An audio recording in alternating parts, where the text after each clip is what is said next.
Welcome back to the vlog, and welcome back to Wewak, Papua New Guinea. My name is Ryan, and we're heading out to Malamunda again today. And I was just in there yesterday. It was super muddy and super slick.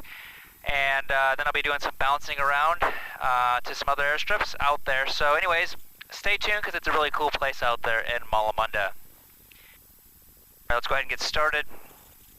All of our switches are where we want them.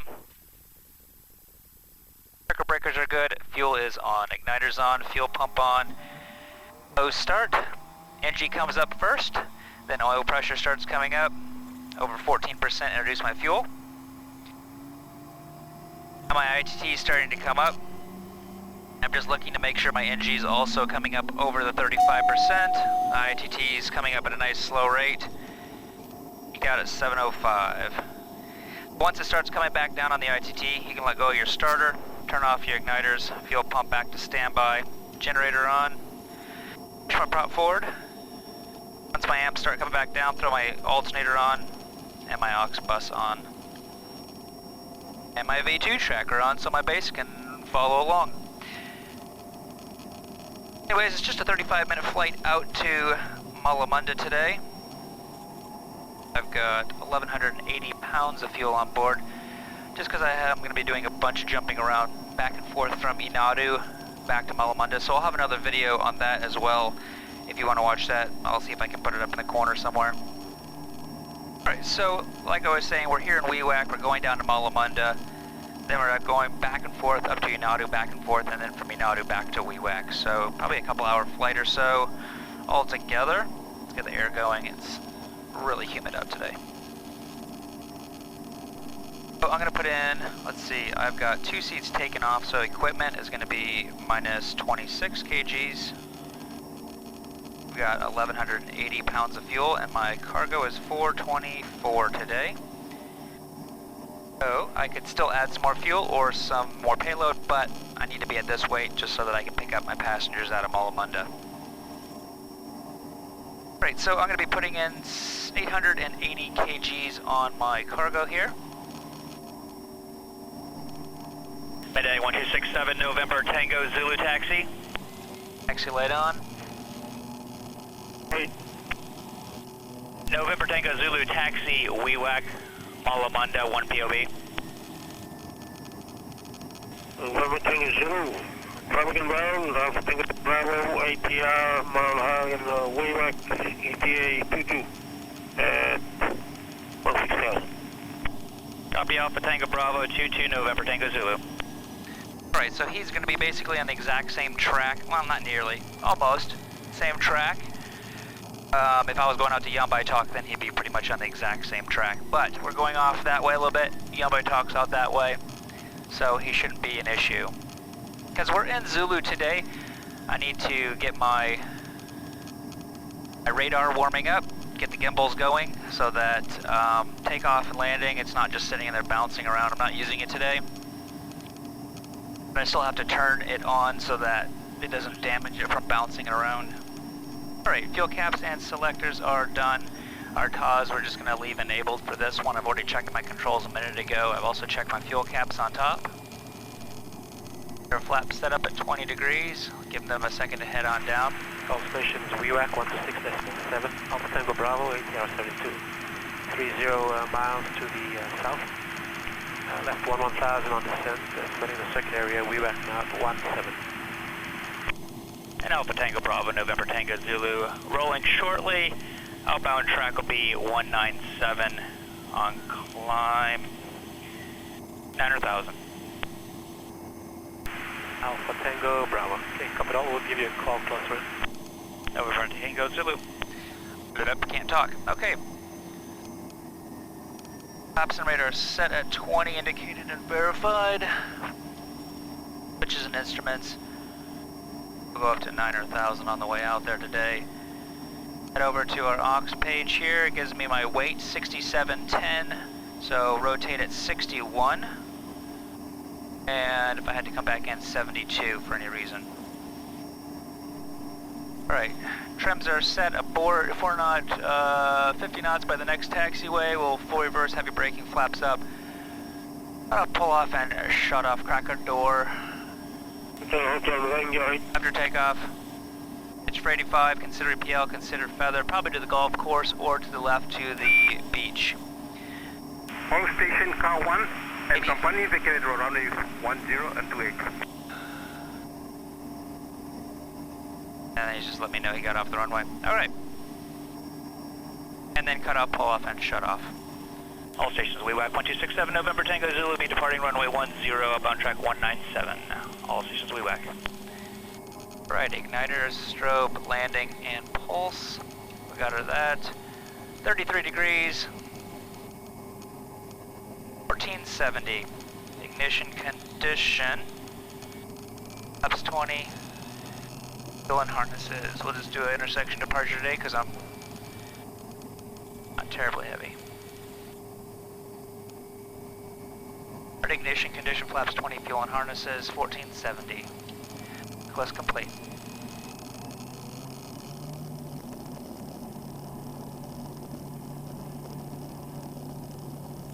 Alright, torque is set, airspeed's alive. There's 40. There's 50, continue. There's 61 and rotate.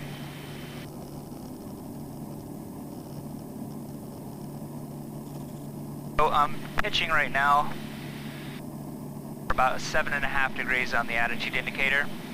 That's going to give me an 85 knot climb out. I'm at 740 on the ITT. And keeping it at the 7.5 degree allows me to be able to see out and over a little bit easier in case there's birds or whatever else. But then also if I did have an engine failure, if I'm climbing out at 73, which is my VX, if I have an engine failure, I can't get the nose over quick enough to get my speed up without basically just falling and hitting the ground. So that's the reason why I'm climbing out at 85 rather than VX, unless I absolutely need to. If I don't need to, I'd rather climb at 85. It gives me a little bit more margin if I do have an engine failure. So after 85 and climbing, after a safe altitude, we'll go 10 degrees of flaps. Over 90 and climbing goes 0 and bring our prop back to 2000 RPM. And start making our right-hand turn to a course, our outbound course. We've got our other plane coming in. He's about 5,000 feet out that way. All stations, Wewak, November Tango Zulu, departed runway 10, passing 1,000 on climb 9,000 in a right-hand turn now. Outbound track 197, and got you on TCAS. Alpha Tango Bravo. Alpha Tango Bravo, okay. Cover that. We're heading out just to get over the water. And we'll track inbound, runway 28. November Tango Zulu, and break my dang. November Tango Zulu departure. November Tango Zulu, right? November Tango Zulu departed Wewak. Time 10 from Alamunda. On climb, correction 8,000. Up on track 197, estimating Malamunda 45. November Tango Zulu. Alright, prop is back. Bring our ITT back to 720 on the ITT for our climb out. No border traffic, QX 1008, HF 659 And now that traffic is behind us, I'm going to go ahead and turn my landing light off, engine inlet back to normal, igniters are turned off, and we'll leave our pulse light going for now. It definitely looks like, I was just through here maybe an hour ago, and it definitely looks like there's a lot more just clouds, kind of low lining clouds. So it's not necessarily going to be bad out in Malamunda and Inadu area, but it's forecasted to have a lot of clouds and low clouds. So that's why I'm taking more fuel, just so that I have more fuels I can just kind of muck around and not have to worry about being at my bare minimum amount of VFR reserve fuel. Alright, now that we're out and passing through 3,300, I'm going to hit my heading mode on my autopilot, and then we're just going to go ahead and trim it out for our best, let's just do a cruise climb at 115. So best rate of climb is going to be 99 knots, or I keep it right at 100 because the autopilot has to be at 100 knots. So I keep it at 100, but just for a cruise climb, we'll cruise out at 115 knots. It's not that hot in here today. It's only 91 today. Alright, we're almost approaching 8,000 feet, which is going to be our cruising altitude. So 200 feet before we get there, the GPS is going to beep at me, letting me know that I'm just 200 feet to go for my desired altitude. And when that beeps, it usually reminds me to go ahead and set up my autopilot, because I fly with a trim, so I'm going to hit my altitude and my vertical speed together. It beeps at me, letting me know I'm just 200 feet to go. It's flashing up here, letting me know it's only 200 feet. And the autopilot is just going to go ahead and level off. I could do it myself, but yeah, why bother? I do sometimes, but if you have like, well, let's see, how many legs do I have today? I've got 1, 2, 3, 4, 5, 6, 7. 7 landings today. So yeah, it's a busier day, but it's not a long day just because the places I'm going to are not that far apart from each other. Right, now that it's leveled off, the airspeed's starting to increase. I'm waiting for my airspeed to basically get up to around 130 knots indicated. And I'm going to go ahead and bring my power lever here, which brings my torque level down to 1,250 foot-pound of torque, and that's going to be my cruising torque. So as I do that also, the plane's going to want to yaw, just because I don't have as much torque and all the P factors happening. I'm going to take out a little bit of that right rudder pressure so that I'm coordinated. All stations of Wewak, 126.7, Kodiak November Tango Zulu 25, DME to the south on the 197 radial, maintaining 8,000. All stations of Wewak. We have a mandatory reporting point once we get out to 25 nautical miles from Wewak going in or out. We're supposed to let people know where we are. We've got a couple of those here in PNG, and it's basically just locations that have more traffic coming in and out of them, and that's why we have to report them. And even some of the bush locations, we have mandatory zones that we have to be reporting our position and stuff, just because there's a lot of helicopter traffic or things like that. Right, so here's the strip for Malamunda. Its elevation is 2,150, so I'm going to go ahead and set up my descent profile now. Set my altitude at 3,100. Then come on down here to my vertical speed target, and just looking at the clouds out there kind of determines when I want to go down. I'm going to do it at 700 feet per minute today. That's going to throw this nice little top of descent mark on my map. I'm just gauging how close it is to the mountain. So clouds have really come in the past hour since I've been out here, which is what it was forecasting, really. So I'm hoping that they're all maybe at like 8,000 feet, and I can still get under it and wiggle my way up through the valleys. Because again, I have like 2 different shuttles I have to do over to Inadu today. And Inadu is only a 12-minute flight, but I'm hoping that all the clouds are high enough. I'm guessing they are, but who knows? It doesn't look like it's supposed to rain, it just looks like there's a lot of clouds. Anyways, we're going to be landing on runway 08. It's a one-way airstrip. It's just a 4% slope, and I almost wish it was a little bit more slope because it's a really hard, almost like a shell, like a rock kind of, but it has grass on it. But when it rains, like there'll be standing water, like an inch of water over the whole runway. So hydroplaning is an issue here, and being able to stop by the end can be an issue depending on how heavy you are. And I've got quite a bit of weight. I've got a weight of fuel on board, and I have a little bit, so I'm not like at my full max, but it is something I'm going to be keeping in mind today. I want to be able to touch down exactly where I want to so that I have enough time to stop by the end of the runway. Anyways, we'll go over this a little bit more when we get closer to the actual pattern. But just to give you kind of an idea of what I'm looking at out here, I've got a lot of clouds out here. I can't really see any definition of any of the mountain ridges, and we're still 40 miles out. So what I'm seeing basically is a whole line of clouds in this area right here. So what my plan is to come down here to the end of the valley and then wiggle my way up over top of the river, because the clouds are going to be the lowest in this area because we've got about 6,000 foot mountains through there. So that's what I'm going to do. So I'm going to hit my heading mode now.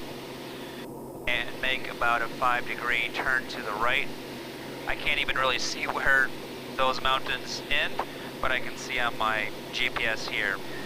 So it looks like the clouds are fairly low to the ground, even on the mountains. I still need to go another probably 10 or 15 degrees. The wind didn't quite blow me as much as I was hoping it would. So we're gonna go to the end down there. I'm not seeing any of the top of the ridges, which I was kind of hoping to. This is actually kind of what I was expecting. We use the Windy app on our phone to get the weather here in Papua New Guinea. It's really the only way we have any forecasting ability, and it does actually a pretty good job, because this is exactly what it was saying. Basically, starting here, all up in the area that I actually need to go is just going to have tons of clouds today, and it is what it is. Alright, so there is our pattern altitude, and not even close to being able to get in there, so I'm going to head down here even further, autopilot off, and see if I can get in, because that dropped, all those clouds probably dropped down another 2,000 feet below me. Alright, actually it looks like I'm seeing a little bit of definition on the other sides of these mountains, so that is it's a good thing. We'll just go right in between those two clouds right there, squeeze down. I can see on the other side of that ridge. You might not be able to see in the video, but basically how I can tell is the ground is different colors, like each layer of ground is a different color, so the first one and then the further ones back are darker colored, but they're different than darker colored rain. It's kind of hard to explain without actually seeing it firsthand, but after you fly a while you can kind of start depicting really far out. Is that actually a hole, or is that just rain, or what exactly am I looking at here? Alright, we're going to go ahead and start up our checklist here. Selectors and brakes, turn Betty off. Now that we're getting low to the ground, VREF, I want to get all this done before I start having to maneuver around.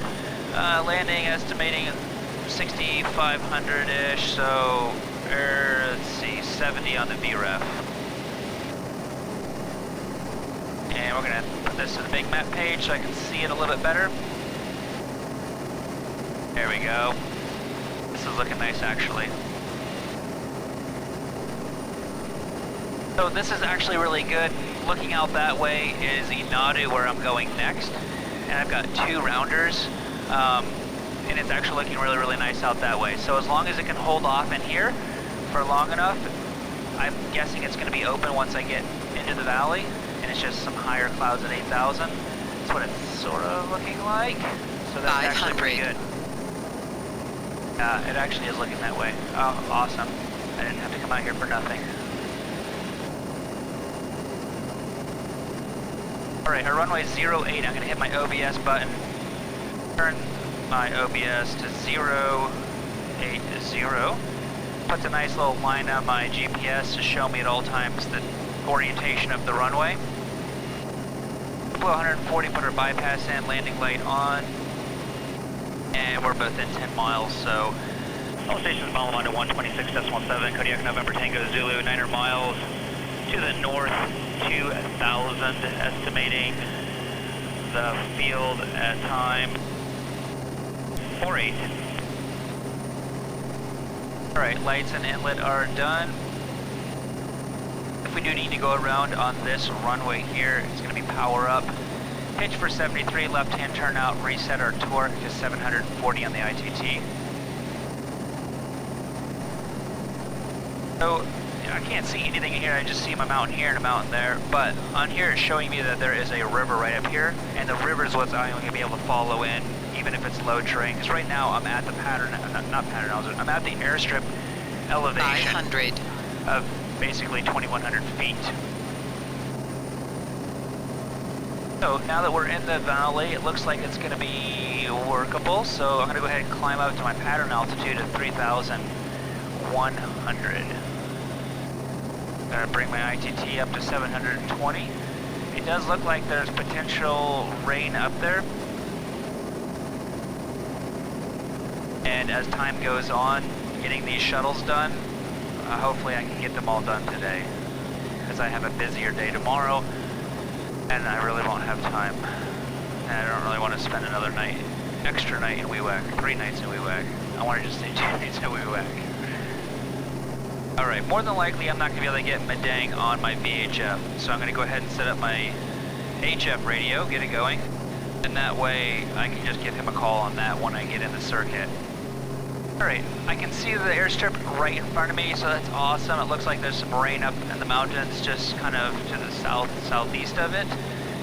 But the whole valley is really clear, which is a really good indication that hopefully it should hold off. Like there's not like rain kind of encroaching on the airstrip, so hopefully, I think I should probably take about an hour to do all my shuttles, probably. An hour and 20 minutes or so.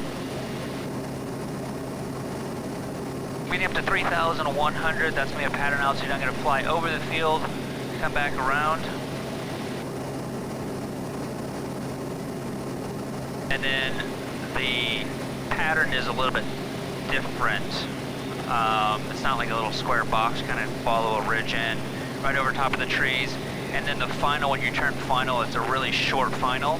So you're turning a lot lower than just your 500 feet. Alright, coming up on my pattern altitude, bring my torque back. Look at my winds, I've got 5 knots coming this way, so there's a potential tailwind on landing. I'm going to go ahead and just report on the ground then, in case I can't land. Madang 6538 November Tango Zulu in the circuit Malamunda, report after landing.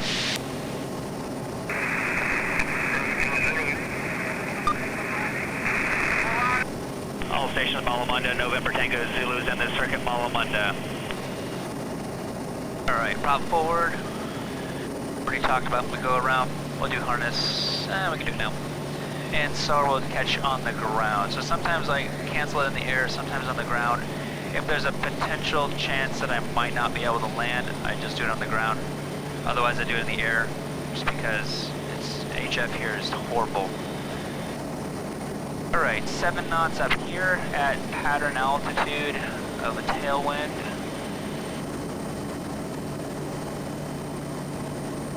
And it looks like it is wet again. Not as wet as yesterday. It doesn't. Yesterday was like standing water. So I'm going to be shooting to land on the first cone in from the end. So that's about 60 meters or 120 feet or so. Still does look really, really wet though. So in my pattern, I'm flying around 400 to 450 on my torque. That gives you a pretty decent speed maneuverability. Alright, 20 degrees of flaps. We want 70, 80, and 90, so 90 on downwind. Pitching for my airspeed and power for my altitude, pretty much from this point on, just about, actually about once it gets below about 80, 85 knots or so. I'm heading over to the ridge over here on the left.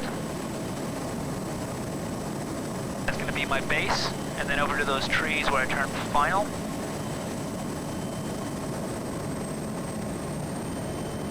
Go ahead and start my base turn now, and that's off. And we do full flaps now.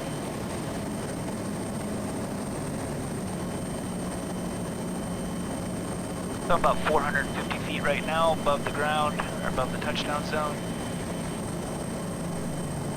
80 knots on base. 500. And checklist is complete.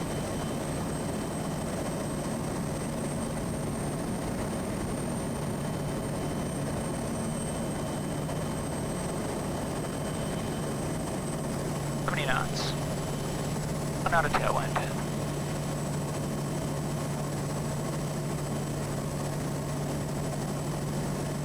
Slowing it down to 70. 2 knots of tailwind.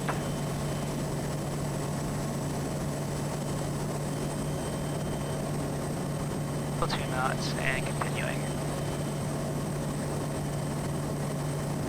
Alright, we're committed.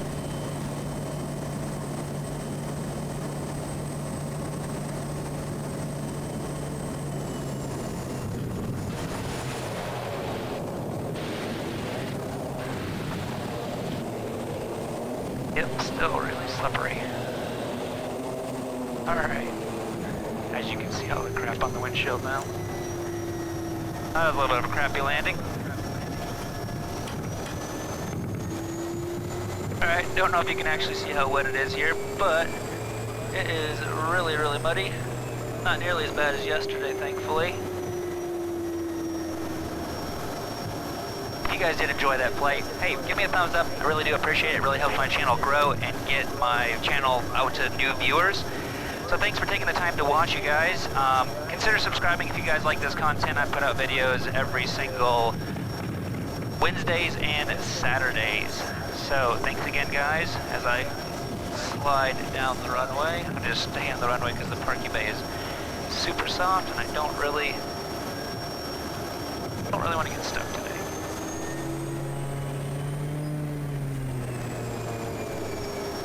Alright, let's go ahead and call up for SAR. Heading 6538 November Tango Zulu on the ground, Malamunda, cancel SAR. November Tango Zulu. Alright, Alright, shut down. Air blower turned off, our lights off, fuel pump, box bus, generator, alternator, V2. Cut off and feather. Thanks guys, have a good one.